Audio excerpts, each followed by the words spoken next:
Hello চাকরি প্রত্যাশী ভাই বোনেরা, সবাই কেমন আছেন? আশা করি ভালো আছেন, সুস্থ আছেন।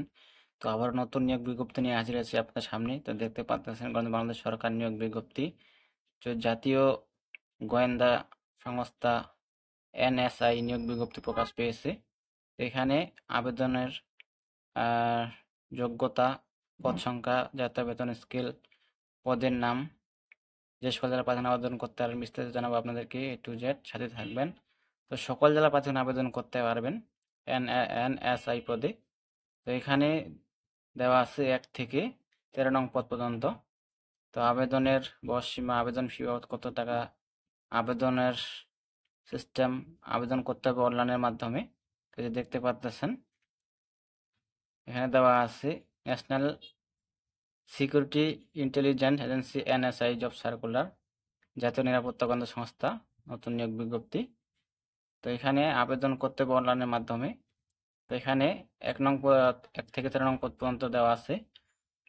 এখানে 13 নং পদে বলা আছে অফিস সহায়ক, যাত্রা বেতন স্কেল দেওয়া হবে 8,250 থেকে 20,010। 20তম গ্রেডে বেতন দেওয়া হবে। এখানে এই পদের লোক নেওয়া হবে 24 জন। এখানে দেওয়া আছে কোনো স্বীকৃত বোর্ড হতে মাধ্যমিক স্কুল সার্টিফিকেট বা সমকক্ষ উত্তীর্ণ হতে হবে। মেট্রিক পাস থাকলে এই পদে আবেদন করতে পারবেন। সকল জেলায় দেওয়া আছে। বাংলাদেশের 64টা জেলায় আবেদন করতে পারবেন এই পদে। তো দেওয়া আছে 12 নং পদে টেলিফোন লাইনম্যান। এখানে 9,000 থেকে 21,817 গ্রেডে বেতন দেওয়া হবে। পদ সংখ্যা 3 জন দেওয়া আছে। এখানে কোনো স্বীকৃত বোর্ড হতে মাধ্যমিক স্কুল সার্টিফিকেট বা সমকক্ষ উত্তীর্ণ, স্বীকৃত ভোকেশনাল ইনস্টিটিউট হতে সংশ্লিষ্ট বিষয়ে ট্রেড কোর্সে উত্তীর্ণ হতে হবে। সকল জেলায় দেওয়া আছে। তো তারপর দেওয়া আছে 11 নং পদে ফিল্ড স্টাফ, 109 জন লোক নেওয়া হয় পদে। শিক্ষা যোগ্যতা দেওয়া আছে কোনো স্বীকৃত বোর্ড হতে মাধ্যমিক স্কুল সার্টিফিকেট বা সমপরীক্ষায় উত্তীর্ণ। উচ্চতা দেওয়া আছে পুরুষদের ক্ষেত্রে 5 ফুট 4 ইঞ্চি, মহিলার ক্ষেত্রে 5 ফুট। বুকের মাপ পুরুষ ও মহিলা উভয়ের ক্ষেত্রে দেওয়া আছে। সকল জেলা আবেদন করতে পারেন এই পদে। তারপর দেওয়া আছে 10 নং পদে রিসিপশনিস্ট, 1 জন লোক নেওয়া হবে এই পদে। শিক্ষা যোগ্যতা দেওয়া আছে উচ্চ মাধ্যমিক। উচ্চতা দেওয়া আছে পুরুষের ক্ষেত্রে 5 ফুট 6 ইঞ্চি, মেয়েদের দেওয়া আছে 5 ফুট 2 ইঞ্চি। সকল জেলায় আবেদন করতে পারবেন। 9 নং পদে বলা আছে গাড়ি চালক অর্থাৎ ড্রাইভার। 16 গ্রেডে বেতন দেওয়া হবে 9,300 থেকে 22,490। পদ সংখ্যা দেওয়া আছে 13 জন। এখানে শিক্ষা যোগ্যতা দেওয়া আছে কোনো স্বীকৃত বোর্ড হতে জুনিয়র স্কুল সার্টিফিকেট বা সমপরীক্ষায় উত্তীর্ণ। ড্রাইভিং লাইসেন্স গ্রেড 16 এর ক্ষেত্রে হালকা গাড়ি চালানো বৈধ হালকা ড্রাইভিং লাইসেন্স। অভিজ্ঞতা সম্পন্ন চালক গ্রহণকারীদের পাবেন। অবশ্যই অভিজ্ঞতা সম্পন্ন হতে হবে এবং সকল জেলায় পদে আবেদন করতে পারবেন।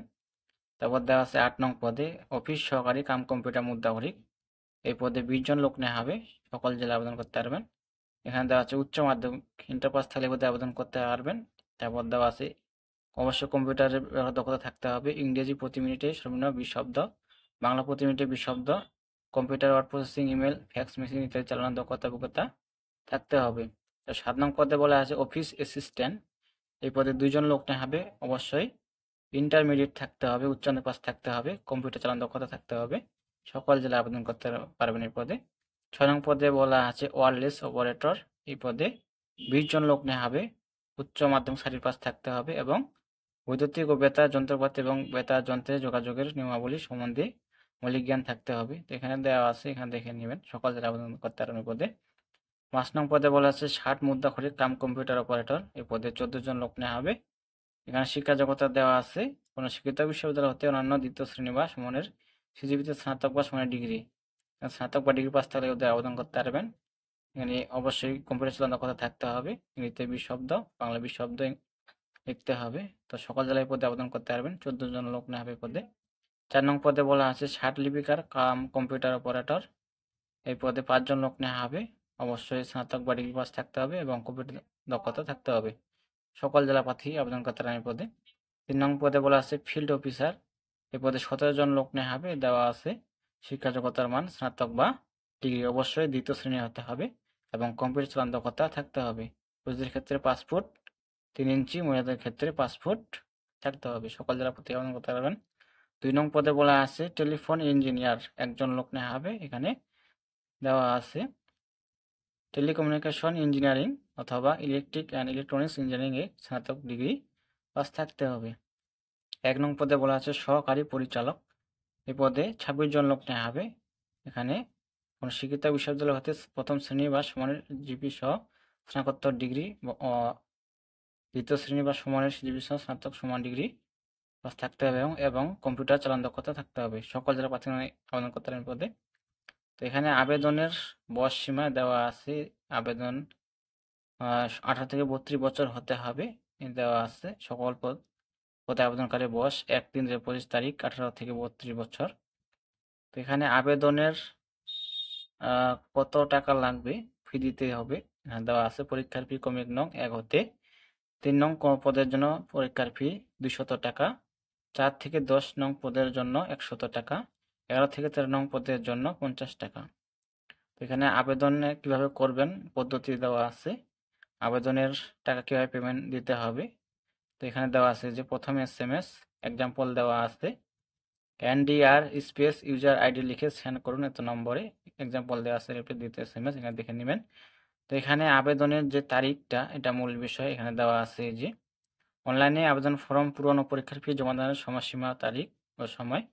অনলাইনে আবেদনপত্র দাখিল এবং পরীক্ষার ফি জমাদান শুরুর তারিখ ও সময় দেওয়া আছে 6/4/2025 খ্রিস্টাব্দ দুপুর 12 ঘটিকা। 72 ঘন্টার মধ্যে জমা দিতে হবে। আবেদন শুরু হবে 6/4/2025 দুপুর 12টা হতে, আবেদন শেষ হবে 20/4/2025 খ্রিস্টাব্দ রাত 12টা পর্যন্ত। অনলাইনে আবেদনপত্র জমাদানের শেষ তারিখ দেওয়া আছে 20/4/2025 রাত 12 ঘটিকা। তো এখানে উক্ত সময়ের মধ্যে দেওয়া আছে শুধুমাত্র ইউজার আইডি প্রাপ্ত প্রার্থী পরবর্তী 72 ঘন্টার মধ্যে অর্থাৎ 23/4/2025 খ্রিস্টাব্দ রাত 12টার মধ্যে পরীক্ষার ফি জমা দিতে পারবেন। তো এখানে সবকিছু দেওয়া আছে বিশেষ দ্রষ্টব্য। শেষ তারিখ ও সময়ের জন্য অপেক্ষা না করে হাতে যথেষ্ট সময় নিয়ে চূড়ান্তভাবে আবেদনপত্র জমাদান করতে পরামর্শ দেওয়া যাচ্ছে। তো হাতে সময় নিয়ে চূড়ান্তভাবে আবেদন জমাদানের পরামর্শ দেওয়া যাচ্ছে। তো আবেদনের আগেই আপনারা আবেদন জমা দিবেন এটা বলা হয়েছে। তো এখানে বিস্তারিত দেখে আপনারা আবেদন করবেন। আর যারা এই চ্যানেলে নতুন বা সরকারি নিয়োগ বিজ্ঞপ্তি পেতে চান অবশ্যই চ্যানেলকে সাবস্ক্রাইব করে সাথে থাকবেন। তো দেখাবে নতুন কোনো ভিডিও নিয়ে।